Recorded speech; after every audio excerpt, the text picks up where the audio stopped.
back again. This is episode 2.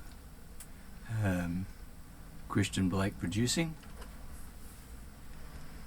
Expert, he's an expert in everything. We started off in the year 61. I'd like to concentrate now on space 64 to 67. A few things before that all happened. Got to see the Beatles. I like to introduce you to my friend too. It says Terry Dean and Friends, so this is one of my good friends, Martin.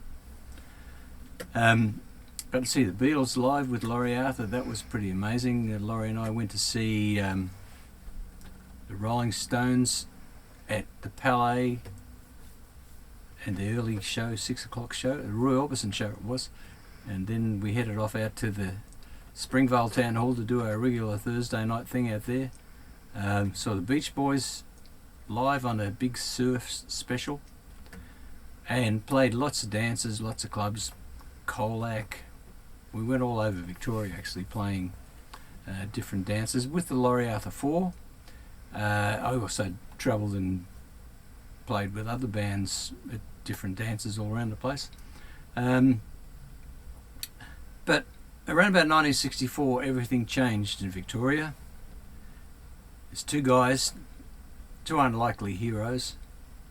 Bobby Bright and Laurie Allen started to bring the whole focus of the music industry down to Melbourne, whereas before it had been Sydney, obviously with Johnny O'Keefe and Cold Joy and 6 O'Clock Rock and Sing Sing Sing, Bandstand, all those shows. But an English producer, Julian Jover, came out to Australia, met up with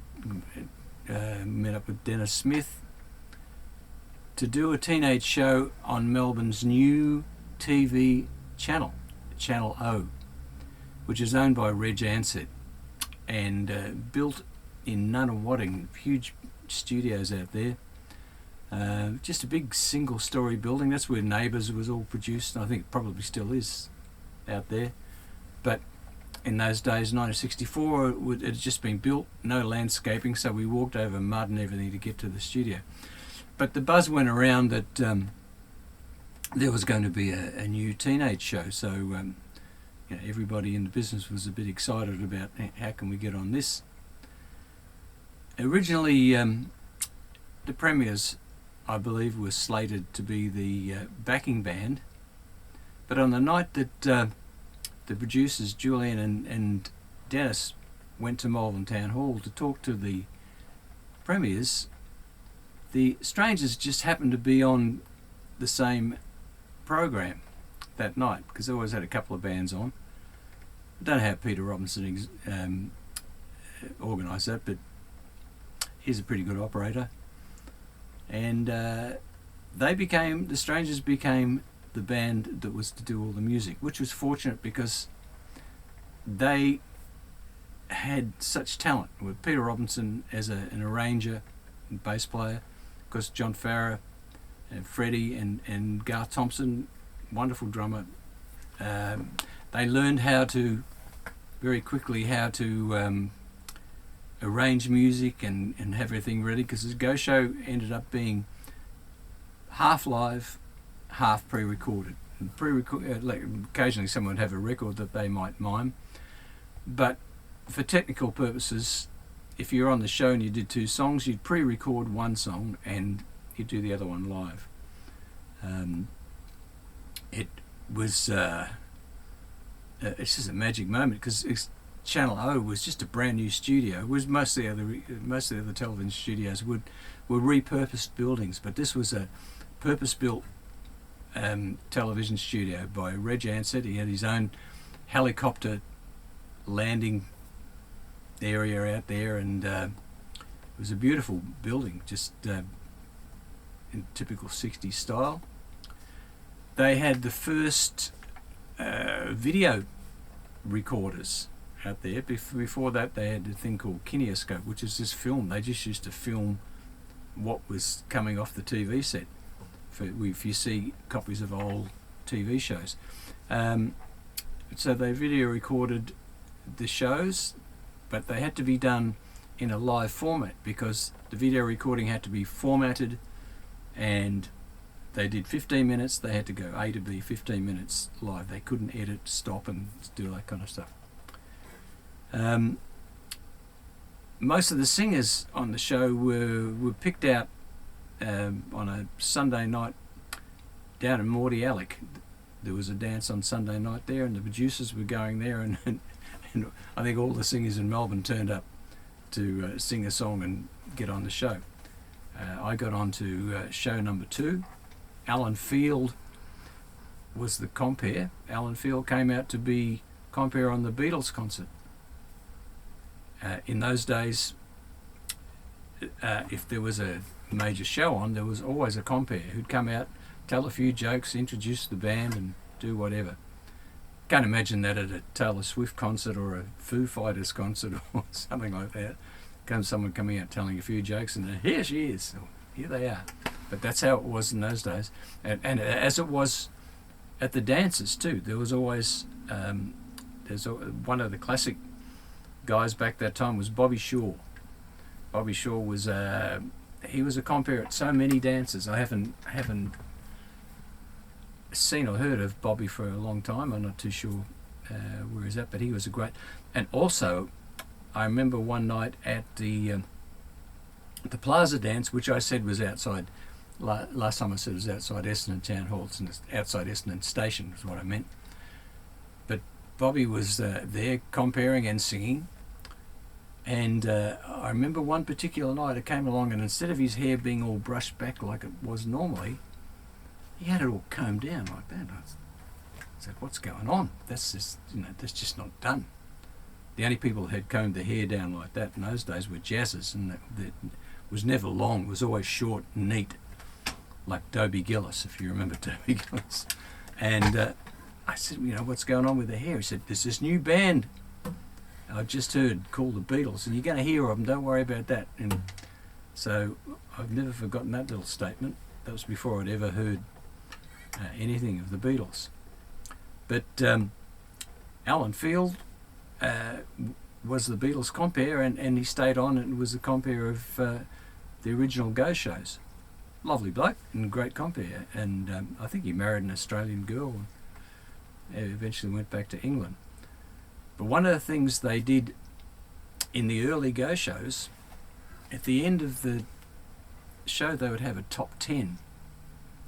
So Alan would be sitting on a stool in the middle, and the performers of the show would be sitting out to the side, and each of us would get a song from the top 10 that we'd have to do a short bit of. Well, mine was Poison Ivy, which was a hit for Billy Thorpe at the time. So the big Studio A, at Nunawading was a very big studio with big audience. I'm not too sure, it'd be a few hundred people in the audience, mostly girls, screaming girls. So we're on our stools. The audience is in front of us, about 20 or 30 feet away, because for all the cameras to move around. And the strangers were off on the floor, set up on the floor in front of the audience, sort of facing me to play the backing music because everything was live. We got up and sang it all live. So anyway, I get up, I get introduced to Poison Ivy, number 5 or something, whatever it was, and the girls are all screaming, and I got up and I hear no note.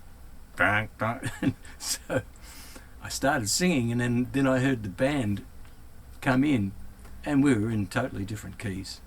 Probably a semitone out, which is the worst you can be. And I freaked. I just go, stop. Of course, they couldn't stop. They had to keep going. And, I went back to my seat all totally depressed. My career's over. And what they had to do then was bring me back on the Saturday, because I think we recorded at that stage on a Monday. Bring me back on the following Saturday, take me into a small studio, and just do the song live. I maybe they had a backing track or something like that. I can't remember now, but I just sang. She comes on like a rose, everybody knows. I just sang it little square head camera. So when I was introduced, I got up out of my chair and suddenly I'm just a headshot. Did my bit, and then they cut back to the other singers, and they're all falling about laughing, which wasn't very nice of them. But and because I had to go there on the Saturday, we also had a gig that night with Laurie Arthur's band in Ballarat at St Mary's Hall, and I had to catch the train because I didn't have I don't think I had a license at that stage. I know I would have been too young, and I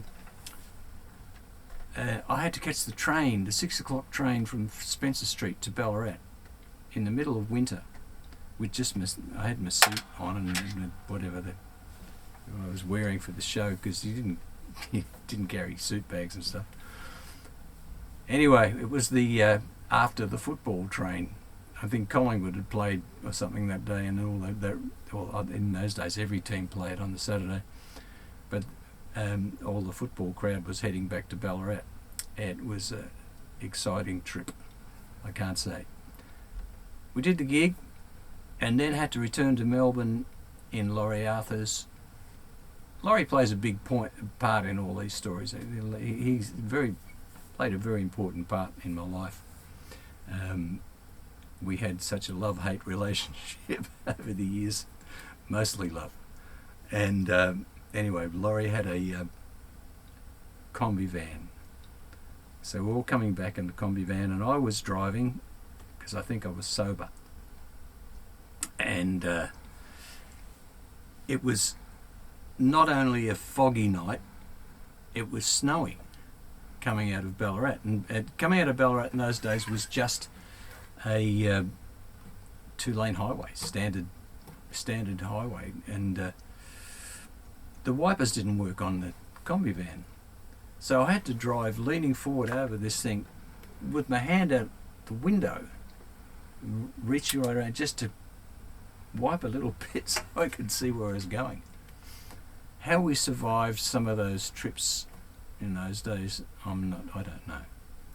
We drove. I could do a whole thing on near misses, survival, but anyway, that was a lot of fun to do that. The other thing, memory of the Go Show, was the Moomba show.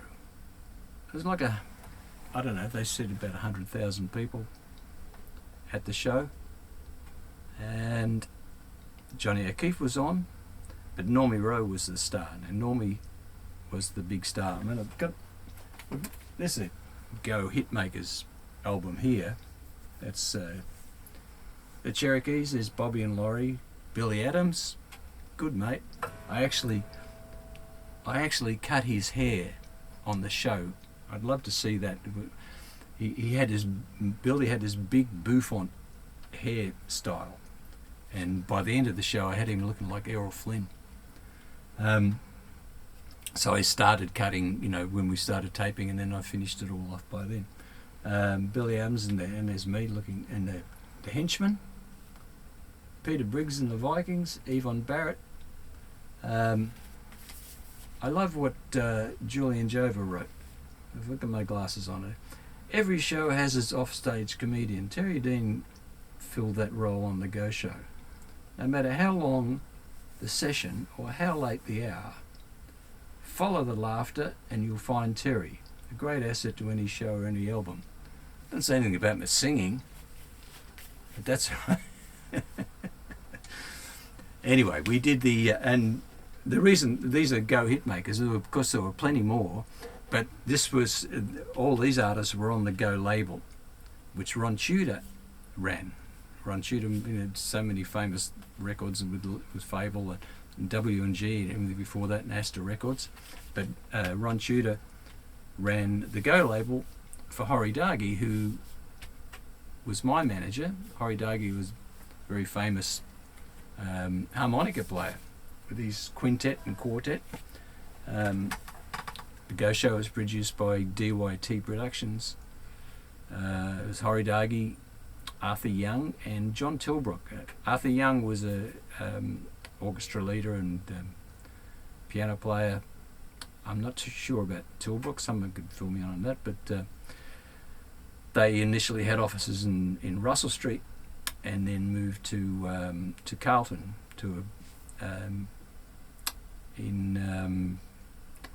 I can't remember the name of the street now, but anyway, the offices in Carlton, which eventually became Alan Eaton Studios after that. But we did a show at the Myer Music Bowl, and Normie Rowe was the big star then, but Johnny O'Keefe was also on the show, and Johnny O'Keefe had also had a fair bit of trouble leading up there. He had a bad car accident, a couple of breakdowns, and his star had kind of waned a little bit. And I remember being in a room with him underneath the Myer Music Bowl, with him just pacing around saying, I can't go on, they're going to hate me, I can't go on, because they're all going crazy for Normie. And I'm saying, you'll be right, Darth, they're going to love you. And I'm sure you was listening to me. And he went up on stage. I've never forgotten. They introduced him. They were, whistling, booing, get off, all this kind of stuff. He started singing. Within 20 seconds, the crowd just turned around and went nuts. They loved him. Johnny O'Keefe had a magnetism that's difficult to explain. It was, he wasn't the world's greatest singer or greatest dancer, but he stood there and taught charisma like you wouldn't believe. And he just turned that whole crowd. Didn't do anything. Didn't go out and say anything. He just sang and did his thing, and it was wonderful. But at the end of the show, we had to leave because there's 100,000. Mostly, it always seemed like, I don't know with any guys, it always seemed like girls. And they brought cars down in underneath the music bowl for us to get into, because as you're coming up the top, there's no security, and these girls all jumping on the car and banging on the windscreen and jumping on the roof and on the bonnet. We eventually got out, and forgot to mention, I got in a car with Normie Rowe, and because he was the god, still is. Good bloke Normie, still doing well. And they dropped us off just down on St Kilda Road. And I thought, what now? We had to find our own way out of town. Well, I looked up, and on the hill coming over from the music bowl, it was like 10,000 Indians coming over to get the wagon train. Just suddenly, I always remember those movies when I was a kid that suddenly appeared at the top of the hill. So coming across the hill, there was this horde of girls. God knows how many there were. Normie went in one direction, I went in the other direction. I don't know what happened to him. I know that I got bailed up near where the art centre is now, and lost a bit of hair, and and eventually sort of got away from that. But it was horrendous. It's a scary time, but that's how it was back in those days. They didn't worry about security or anything like that. It was just leave you to fend for yourself. But they were fun days, though. And also, at that time, it was my chance to finally become a full-time musician.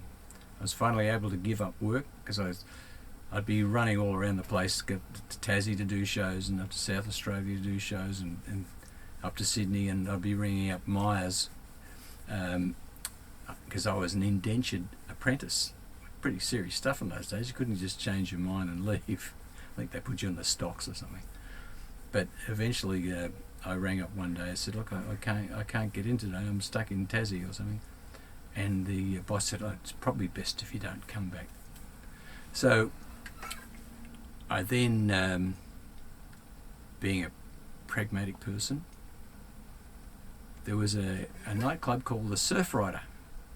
Well, it was Melbourne's first teenage nightclub, and I'm sure Gary Spry might have a different view on that. but it was set up particularly just like a nightclub. It looked like and that's why they called it that.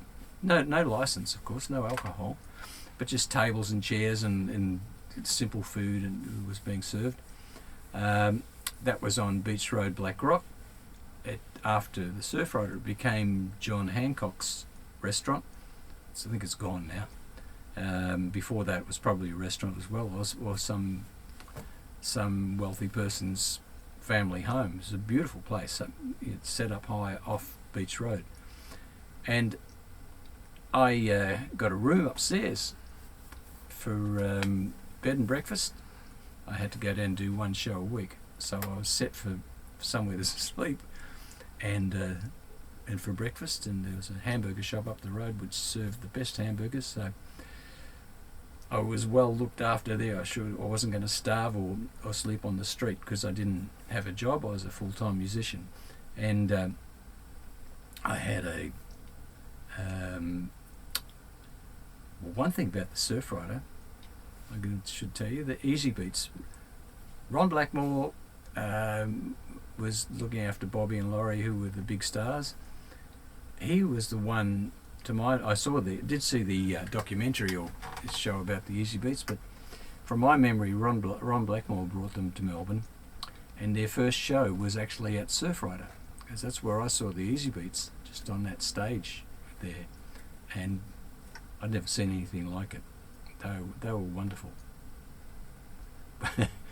One particular night, when doing my floor show at the Surfrider, they had a curtain that was about a metre out from the wall, and the stage was just a low stage in front of that, and the band was on there with all their Fender gear and everything like that, leaning up against this curtain, and I was pacing up and down behind the curtain, waiting to go on, waiting to be introduced, and suddenly I fell through the floor. I was up to here. I fell in some sort of trapdoor that I didn't know was there, with the band, with the the amps falling back on me, and I'm going, help.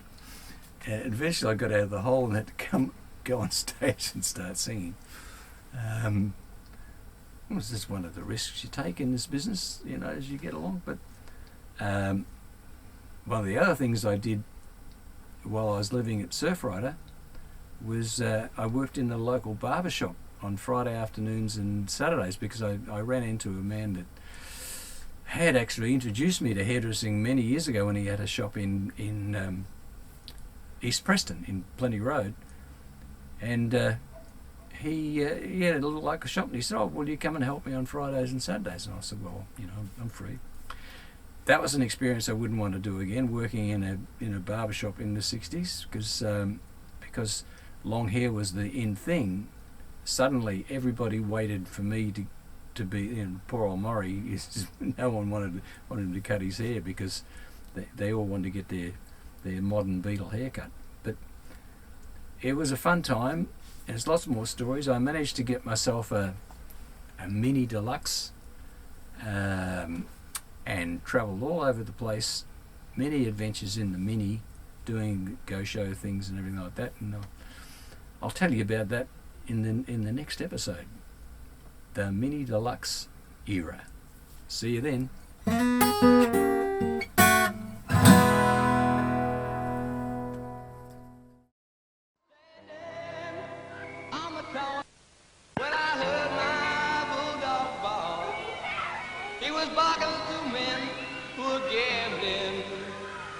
In the dark, stagger leap, and two men who get me.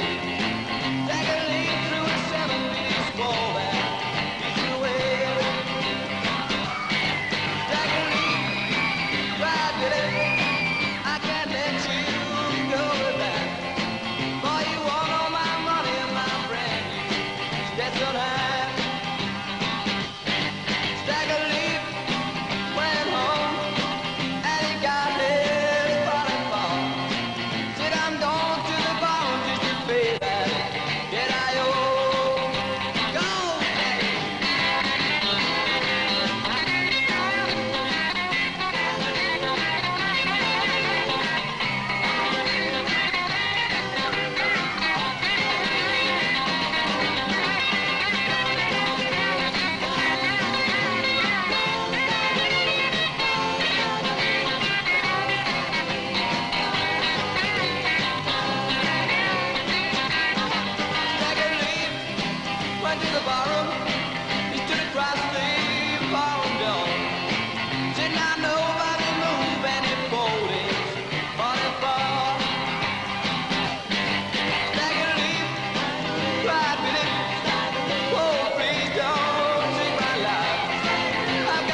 Billy Dean, a wiggling and a giggling.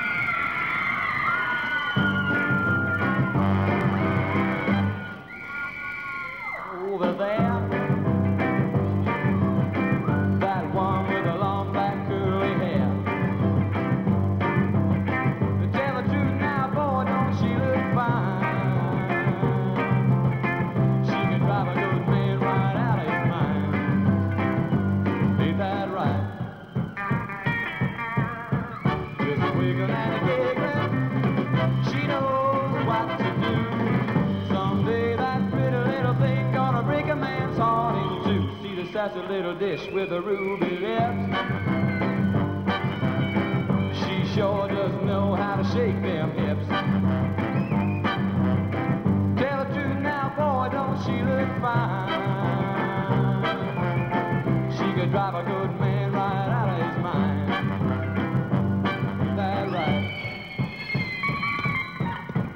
Just a wiggle and a giggling, she knows what to do. Someday that pretty little thing gonna break a man's heart in two.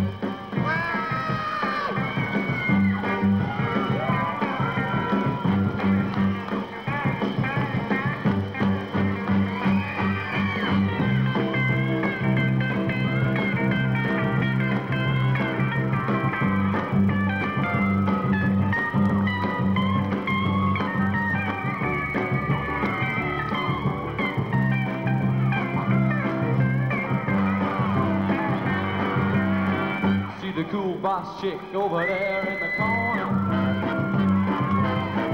moving slow and easy in a way she wanna. Got that poor boy just a breaking his backbone. Bet he never saw anything sweet as that. That right? Just a wiggle and a giggling, she knows what to do. Someday that pretty little thing gonna break a man.